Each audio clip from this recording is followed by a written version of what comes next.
नमस्कार मित्रांनो, सुस्वागतम. मुरंबा मालिकेच्या आजच्या भागामध्ये आता सीमा ही पूजेची तयारी करत असते तर अक्षय तेथे येतो. अक्षय आता ऑफिसला निघलेला असतो. आता अक्षय अगदी खुश होऊन आईला म्हणतो की आई मी निघतोय. तेव्हा आता सीमा म्हणते की अरे अक्षय काही खाल्लेस का तू? तर अक्षय म्हणतो की हो ग आई, ब्रेकफास्ट सुद्धा झालेला आहे आणि आज मात्र एक महत्त्वाची मीटिंग आहे. तेव्हा आता सीमा म्हणते की अरे मी काय म्हणते तुला की देवाच्या पाया पडून जा आणि महत्त्वाची मीटिंग आहेच म्हणून म्हणाला. तेव्हा मात्र आता अक्षय लगेच आईचं ऐकतो आणि लगेच देवाच्या पाया पडायला जातो. तेव्हा आता देवाच्या अगोदर दर्शन घेतो आणि सीमाजवळ येतो. तेव्हा आता देवाच्या पाया पडल्यानंतर तो सीमाच्या सुद्धा पाया पडतो. तर आता सीमाच्या हातात त्यावेळेस आता पंचपाळा आणि हळदी कुंकाने भरलेलं ते आता ते जे काही पंचपाळा आणि ताट असतं तर मात्र सीमा ही आता त्याला सुखी राहा असा आशीर्वाद देते.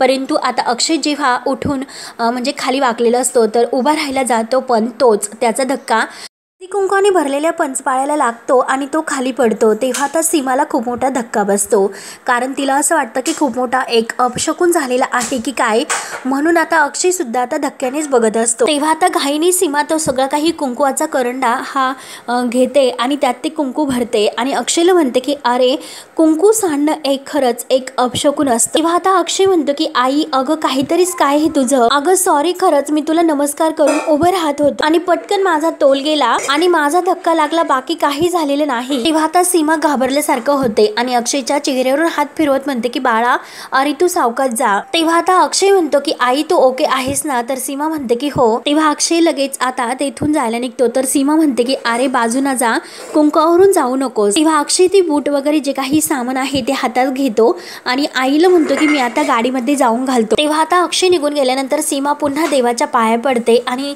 आणलेल्या कुंकवाच्या करंड्याचा विचार करत असते. कारण आता जे काही तिकडून संकेत मिळालेला आहे की इकडे मात्र रमाचं लग्न साई सोबत होत असतं, म्हणून आता इकडे हा सीमाला आणि अक्षयला एक खूप मोठा असा दृष्टांत मिळालेला असतो. कारण माईने मात्र आता एक पावडर मिक्स करून रमाला बळजबरीने या लग्नासाठी तयार केलेलं असतं. रमाला आता हे लग्न होतं हे काही कळत नसतं.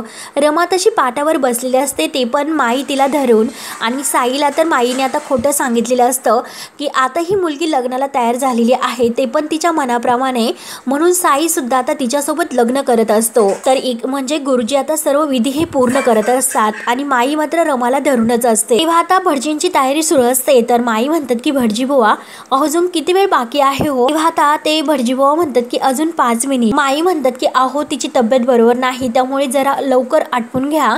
तेव्हा आता लगेच भटजी बुवा म्हणतात की हे बघा पुढचा जो काही विधी आहे तो आटोपल्यानंतर आपण लगेच सुरुवात करूया. तर रमाला मात्र आता चक्कर येत असतात. आता तिचा जो काही झोक आहे तो जात असतो तर माई ही आता तिला धरते. रमाच्या डोळ्यातून खळखळ पाणी सुद्धा येत असतं. तेव्हा आता साईचा जीव अगदी तुटतो. तो आता माईला विचारतो की यांना मॅडमला काय होतंय असं. तर माई आता लगेच बळजबरी करून घेतात आणि काही नाही असं खोटं बोलतात. आणि सकाळपासून तिची तब्येत बरोबर नाही त्यामुळे असं चक्कर आल्यासारखं होत असेल, एकतर तिने काही खाल्लेलं सुद्धा नाही. तेव्हा आता साई लगेच देवाला हात जोडतो. तेव्हा आता माई सुद्धा रमाचे दोन्ही हात धरते आणि ते अगदी जोडल्यासारखं करते. त्यानंतर आता इकडे अक्षय हा घाईने ऑफिसला निघलेला असतो. अभिला म्हणतो की चल पटकन चल. अक्षयच्या हातामध्ये बूट वगैरे पाहून अभि विचारतो की काय रे हातामध्ये बूट वगैरे का घेतलंस तू? तेव्हा आता अक्षय म्हणतो की अरे आईने सांगितलं नमस्कार करून जा आणि हे बघ आता मी बूट घालतो आणि लगेच येतो. तेव्हा अभि बाहेरूनच देवाला नमस्कार करतो आणि अक्षयला चल चल असे म्हणतो. अरे एकतर फार असं उकडतंय, चल पटकनी. तेव्हा अक्षय तयार होतो आणि चल चल असे म्हणतो. तेव्हा आता दोघेही गाडीमध्ये बसतात तर अक्षय म्हणतो की आला रे उन्हाळा आला, खूप असं उकडते. तर अभि म्हणतो की हो हो मस्त आता डील करू. तर अक्षय म्हणतो की अरे गाडी तर खूप अशी तापलेली आहे. तेव्हा मात्र आता ते गाडी स्टार्ट करून निघायला लागणार तोच लगेच एक मांजर त्यांच्या गाडीला आडवं जातं. तेव्हा आता जोरात तो ब्रेक दाबतो आणि गाडी थांबवतो. तर अभि घाबरून विचारतो की अरे अक्षय काय झालं? तर अक्षय म्हणतो की अरे मांजर आडवं गेलं कारण आता इकडे रमाचं लग्न होत आहे तर तिकडे मात्र अक्षयला खूप असे अपशकुन घडत असतात. तर अभि म्हणतो की अरे वाचले ना ते मांजर, आणि जर ते वाचलं असेल तर चल आपण ऑफिसला जाऊया. तर अक्षय म्हणतो की अभ्या अरे प्रश्न तो नाही, कारण मांजर असं आडवं जाणं याला अशुभ असं म्हणतात. तेव्हा अभि मात्र हसायला सुरुवात करतो आणि अक्षयला म्हणतो की खरंच काय जोक मारतोस रे? त्यावर आता अक्षय म्हणतो की अरे प्रश्न तसा नाही, परंतु आता जेव्हा मी आईला नमस्कार करत होतो तेव्हा माझ्या धक्क्याने मात्र कुंकू सांडलं आणि आता मात्र मांजर आडवं गेलं. मग हे जे काही अशुभ गोष्टी असतात तर त्या अशुभ असतात असं म्हणतात आणि मला जर असं काही झालं तर रमासाठी मात्र भीती वाटते, मला टेन्शन येते, तिची काळजी वाटते। तेव्हा मात्र आता अभि विचारतो की अरे तुला काही होतं का? त्यावर आता अक्षय म्हणतो की नाही रे, मला काही होत नाही। अभि म्हणतो की अरे मग तू ह्या गोष्टी केव्हापासून आता मानायला सुरुवात केलीस? अक्षय खूप असा गंभीर होतो आणि म्हणतो की हे बघ, रमाला एकदा गमावलं होतं परंतु आता पुन्हा नाही गमवायचं आणि आता मात्र दोन अपशकुन अशा गोष्टी घडलेल्या आहेत, त्यामुळे तिसरी गोष्ट घडण्याची आता मला वाट नाही बघायची। त्यापेक्षा अरे अभि मी आज नाही येत, मी घरीच थांबतो रमाजवळ,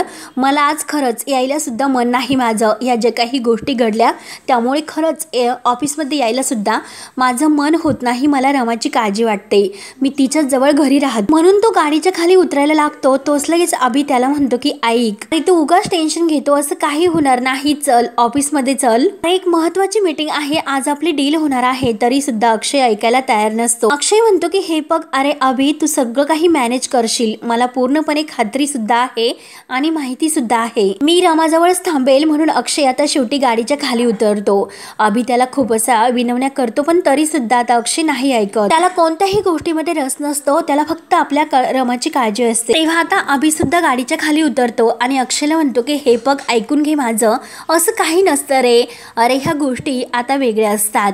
तेव्हा आता अक्षय म्हणतो की नाही अभि, तू माझं ऐकून घे, मी नाही येऊ शकत। म्हणून अक्षय आपलं सामान वगैरे बॅग वगैरे सगळं काही गाडीतून घेतो आणि गुड लक असं बोलून तो आता आतमध्ये निघून जातो। तेव्हा आता अभिला उशीर होतोय हे म्हणून अभि लगेच गाडीमध्ये बसतो आणि तो आता ऑफिसला निघून जातो। त्यानंतर आता इकडे गुरुजी सर्व काही तयारी करतात आणि साई आणि रमा या दोघांनी एकमेकांना हार सुद्धा घातलेले असतात आणि आता वधू आणि वर या दोघांच्या वेशामध्ये अगदी ते आता सर्व काही विधी पूर्ण करायला तयार होतात।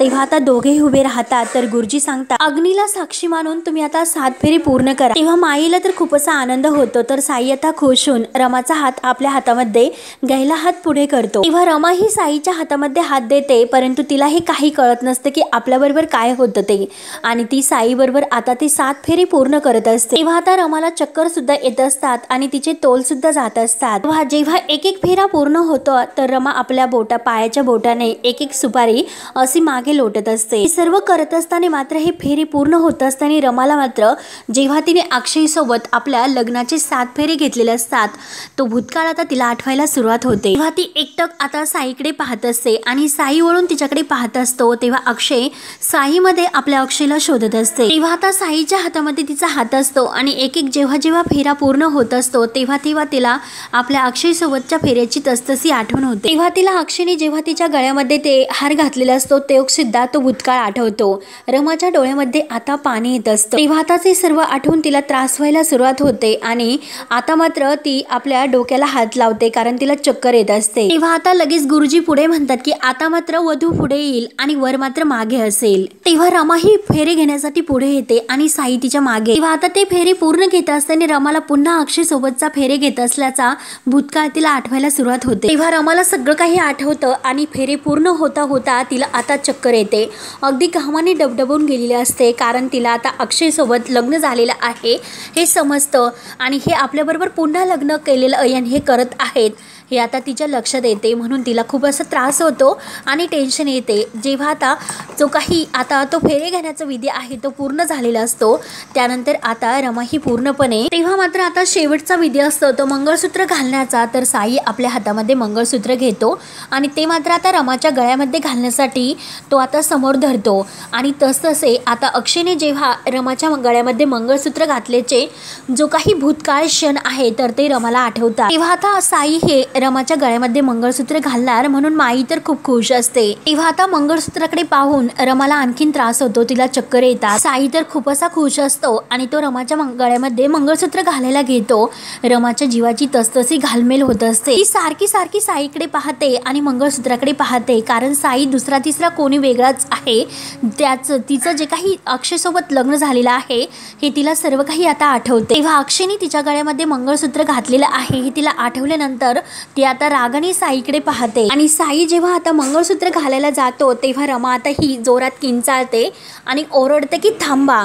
तेव्हा थांबा म्हटल्यानंतर आता साईला धक्का बसतो. रमा मात्र आता इतके आपले कान दोन्ही हाताने दाबते आणि जोरात ओरडते आणि डोळ्यामधून खळखळसं पाणी तिचं व्हायला सुरुवात होते. कारण मित्रांनो, आज मात्र आपल्या रमाला सगळं काही आठवलेलं असतं की तिचं नेमकं अस्तित्व काय होतं, ती कोणत्या आसी जगात जगत होती, अक्षय तिचा कोण होता. आज मात्र अग्नीच्या साक्षीने आणि या मंगळसूत्राच्या पवित्र या मंगळसूत्राने सगळं काही रमाला आठवतं. आपण अक्षय ही मुकादम यांची बायको होतो, पार्वती निवासमध्ये राहत होतो, हे सगळं काही तिला आता आठवतं. आणि ते आठवून मात्र तिला आता जे काही लग्न हे साईसोबत होत आहे तर ते लग्न मात्र ती आता थांबवते. तर माईला आता खूप राग येतो. रमा ही मोठमोठ्याने रडत असते. तेव्हा आता साईला हेच कळत नाही की नक्की मॅडमला काय होतं ते. आता रमाला पूर्णपणे अक्षयचा तो चेहरा आठवतो जेव्हा तिने त्याच्या गळ्यामध्ये हार घातलेला असतो आणि अक्षयने आपल्या हातामध्ये मंगळसूत्र घेऊन रमाच्या गळ्यामध्ये घातलेलं असतो. दुसरं तिसरं कोणी नाही तर अक्षयच आपला नवरा आहे हे मात्र आता रमाला सगळे काही आठवते. तेव्हा आता आपल्या अक्षयसाठी रमा आता खूप अशी रडत असते. तेव्हा आता आपले आई कोण, आपले सासरेचे म्हणजे काही मंडळी आहे, आपण त्यांच्या नमस्कार करून पाया पडलो, हे सगळं काही आता रमाला पुरेपूर आठवतं. आणि ज्या मुकादमांच्या घरामध्ये रमा ही अगदी तो जो काही गृहप्रवेशाच्या वेळेस जो विधी असतो तर तो माप ओलांडून ती आत गेलेली आहे, हे सर्व काही मुकादमांचं घर तिला आता आठवते. हे सर्व आठवून ती आता रडत असते. आता ती म्हणते की प्लीज हे लग्न थांबवा. आणि आता असं म्हणून आता साई आणि माई या दोघांना तर धक्काच बसतो. रमा आपल्या गळ्यामध्ये जो काही वरमाला घातलेली आहे ती लगेच काढते आणि फेकून देते. तेव्हा तिला आता लक्षात येतं की आपलं काय होतं आणि आपल्या जे काही कपाळाला मंडुळ्या बांधलेल्या आहेत आणि गळ्यामध्ये हा आता हार घातलेला आहे, हे सगळं काही आता तिला ते आठवायला सुरुवात होते. आणि हे सर्व काय चाललं असे म्हणून ती लगेच जोराने ती वरमाला फेकून देते. तो कपाळाच्या मंडुळ्या काढते आणि त्या तोडून फेकून देते. हे सगळं काही आता जी काही उपरण्याची आणि पदराची गाठ असते ती सुद्धा काढते आणि बाजूला फेकते. तर साई विचारतो की मॅडम अहो हे काय चाललं. तेव्हा आता रमा म्हणते की मी तुम्हाला सांगितलं होतं ना मला हे लग्न नाही करायचं, तरी सुद्धा तुम्ही माझ्यासोबत अशी जबरदस्ती का केली, तुम्ही हे सर्व का करतात बरं. तेव्हा आता साईच्या काही लक्षात येत नसतं. साई माईला विचारतो की माई अगं मॅडम काय बोलतात हे सर्व. तेव्हा माई तर गोंधळून जाते आणि माई लगेच धावतच रमाजवळ येते. अगं पोट्टे तू काय बोलून राहिली असं. तर आता रमा लगेच माईला म्हणते की तुम्ही एक शब्द सुद्धा बोलू नका, माझं लग्न अगोदर झालेलं आहे तरी सुद्धा तुम्ही का माझं दुसरं लग्न लावून देतात, का असं करतात. तेव्हा हे ऐकून मात्र गुरुजी सुद्धा विचारतात की काय तुमचं लग्न अगोदर झालेलं आहे. तेव्हा रमा म्हणते की हो गुरुजी माझं लग्न एक अगोदर झालेलं आहे, मला सगळं काही आठवलं आणि मला आता या विधीच्या वेळेस सगळं काही आठवलं असं ती साईला सुद्धा सांगते. तेव्हा रमा आता रडतच म्हणते की आहो ते माझी वाट बघत असतील, मी आता जाते. तेव्हा आता माई रमाच्या हाताला धरते आणि साई विचारतो की कोण वाट बघत असेल. तेव्हा आता रमा म्हणते की माझा नवरा माझी वाट बघत असतील. अहो ते वाट पाहत असतील म्हणून आता तिला अक्षयची खरंच आठवण येते आणि अक्षय नक्की तिची वाट पाहत आहे हे तिला आता समजतं. अक्षयचं किती तिच्यावर प्रेम आहे या क्षणाची आता रमाला सगळी काही आठवण होते. आणि प्लीज मला जाऊन द्या म्हणून ती आता माईने जो काही धरलेला हात आहे तो सुद्धा हिसकवण्याचा प्रयत्न करते. आणि प्लीज मी तुमच्या पाया पडते, मला जाऊन द्या म्हणून खूपच विनवण्या करते. त्यावर आता माई म्हणत असत की साई अरे तू हिला जाऊन देऊ नको. तेव्हा आता रमा ही साईला म्हणत असते की प्लीज असं करू नका, तुम्ही माईंना समजावा, मला प्लीज माझ्या घरी जाऊन द्या, ते माझी वाट पाहत असते. अहो मला सगळं काही आठवलेलं आहे, माझं लग्न झालेलं आहे, मला हे सुद्धा माहिती आहे की इतक्या दिवस मला काही आठवत नव्हतं परंतु ते सगळेजण माझी वाट बघत असतील आणि इतक्या दिवसापासून मी त्यांच्या जवळ नाही. खरंच त्यांची अवस्था माझ्या आठवणीने खूप अशी भयानक झाली असेल, ते नक्की माझी वाट बघत असतील, त्यांचं माझ्यावर खूप असं प्रेम आहे आणि माझं सुद्धा त्यांच्यावर खूप असं प्रेम आहे. तुम्ही मला म्हणाला होतात की माझं कोणी नाही, असं काही नाही. अहो माझी आई आहे, माझी मावशी आहे आणि माझे काका सुद्धा आहेत आणि माझी सासरची सुद्धा माणसं आहेत आणि त्यांचं माझ्यावर खरंच खूप असं प्रेम आहे. एवढ्या दिवस त्यांच्या जवळ नाही तर त्यांनी काय केलं असेल आणि माझ्या अक्षयची खरंच खूप अशी वाईट अवस्था असेल, प्लीज मला जाऊन द्या. म्हणून आता रमा हात जोडते आणि रडतच खूप असे विनवण्या करते. तेव्हा आता माई साईला म्हणते की हे बघ तू माझं ऐक, तू हिला जाऊन देऊ नको. नकोस, तू हिला थांबव। तेव्हा आता माई जबरदस्ती करत असतात, परंतु साईला मात्र आता हे सर्व काही समजल्यानंतर साईला आता माईचा राग येतो। तर आता साई जोरात ओरडतो की माई थांब म्हणून। साईचे सुद्धा डोळे आता भरून येतात। साई आपल्या डोळ्यातील पाणी पुसतो, तर रमा म्हणते की प्लीज मला जाऊन द्या, मी माझ्या नवऱ्याला घेऊन येईल तुमच्याकडे तुम्हाला भेटायला, आणि मी माझ्या नवऱ्याला सांगेन माणसं होती म्हणून माझा जीव वाचला म्हणून, नाहीतर मी आज जिवंत असते किंवा नाही हे सुद्धा मला माहिती नाही, तुम्ही होतात म्हणून माझा जीव वाचला। म्हणून रमाची आता खूप अशी उलगेल होते आणि ती खूप रडत असते। तिला खूप त्रास सुद्धा होत असतो, कारण सारखी तिला आता अक्षयला केव्हा भेटेल अशी तिची अवस्था झालेली असते। तेव्हा परत आता रमा साई समोर हात जोडते, थँक्यू मला जाऊन द्या म्हणून रमा आता धावतच निघते। तेव्हा आता माई म्हणते की अरे साई तू थांबव ना तिला। तेव्हा आता साई जोरात मॅडम असे ओरडतो, परंतु आता मात्र रमा कुणाचं काही ऐकत नाही आणि आपल्या अक्षयच्या आणि आपल्या या फॅमिलीच्या प्रेमासाठी ती धावतच जाते। तेव्हा आता ती दरवाजात जाते, तर साई जोरात ओरडतो की मॅडम थांबा। तेव्हा रमा लगेच थांबते। त्यानंतर आता इकडे घरामध्ये पूजा असते, म्हणून माही खूप छान अगदी रमासारखी तयार होते आणि खुश होते। आता सीमाला विचारते की क्यूट आंटी कशी दिसते मी, तर सीमा खुश म्हणते की हो खूपच सुंदर। तेव्हा सीमा आपल्या डोळ्यातील काजळ काढते आणि तिला दृष्टी लागू नये म्हणून तिच्या गालाला लावते। तेव्हा आता माही खुश होते, तर सीमा म्हणते की नाहीतर माझीच नजर लागायची। तेवढ्यात पार्वती आजी सुद्धा येते आणि पार्वती आजी म्हणते की आवरलं का माहीचं। तेव्हा आता माहीला रमाचं जे काही साडी वगैरे काही घातलेलं आहे माहीने, अगदी रमासारखी दिसणारी माही आता खरंच आपल्या पार्वती आजीला सुद्धा खूप आवडते। पार्वती आजी आता एकटक आता आपल्या माहीकडेच पाहत असते। खरंच माही खूप सुंदर दिसत असते म्हणून पार्वती आजी खुश होते। तर आता माही खुश म्हणते की माही नाही रमा असं म्हणायचं। तेव्हा आता पार्वती आजी हसते आणि अगो खरंच असं म्हणते, आणि अगो सीमा एक क्षण तर मला असं वाटलं होतं की आपली रमाच आली म्हणून, आणि ती सीमाला म्हणते आणि माहीला सुद्धा माहिती नाही की नक्की काय असं, पण चेहऱ्यावरचे भाव मात्र खूप असे बदलले। तेव्हा आता माही सुद्धा अगदी रमासारखंच म्हणत असते की हो आजपासून मी खरंच तुमची माही आहे आणि इथून पुढे मात्र तुम्हाला रमाची कमी कधीच नाही जाणवणार, आय प्रॉमिस यू। तेव्हा आता अक्षय आवाज देतो की आई। तेव्हा आता पार्वती आजी म्हणते की काय ग अक्षय परत आला की काय मागे। तेव्हा अक्षय सुद्धा परत मागे आलेला असतो आणि तो रूम मध्ये येतो, तर सीमा विचारते की काय रे अक्षय काय झालं। तेव्हा अक्षय म्हणतो की आई मी आज ऑफिसला नाही जात, आणि तो माहीला विचारतो की रमा अगं तू बरी आहेस ना, तर माही म्हणते की हो अहो मला झालं तरी काय, तर पार्वती आजी विचारते काय रे अक्षय काय झालं तू का ऑफिसला नाही जाता। तेव्हा अक्षय म्हणतो की अगं आजी जरा अस्वस्थ झालो, कारण मगाशी काय झालं, मगाशी माझा धक्का लागून कुंकू सांडलं आणि जेव्हा ऑफिसला गाडीतून निघलो तेव्हा गाडी समोर एक मांजर आडवं गेलं, त्यामुळे हे जे काही अपशकुन आहे त्यामुळे मला नकोच वाटतं, त्यामुळे मी ऑफिसला नाही जात। तर आजी म्हणते की बरं नको जाऊ, आजचे दिवस तू घरीच थांब, मी आहे। तर पार्वती आजी बाहेर जाते, तर सीमा म्हणते की बरं तू एक काम कर, तू घरी आहेस ना, मग पूजा आहे, पूजेला तुला बसायचं आहे, त्यामुळे तू हातपाय तोंड धुवून फ्रेश हो, आम्ही सगळेजण आहोत, तुला काही हवं न ते लागायला सांगायला, त्यामुळे मी जरा बाहेर जाते, तोपर्यंत तू आवरून घे। तेव्हा अक्षय म्हणतो की हो मी घरीच आहे, मी बसतो। तेव्हा आता इकडे रमा पुन्हा मागे येते, तर साई आपल्या खिशातून काही पैसे काढतो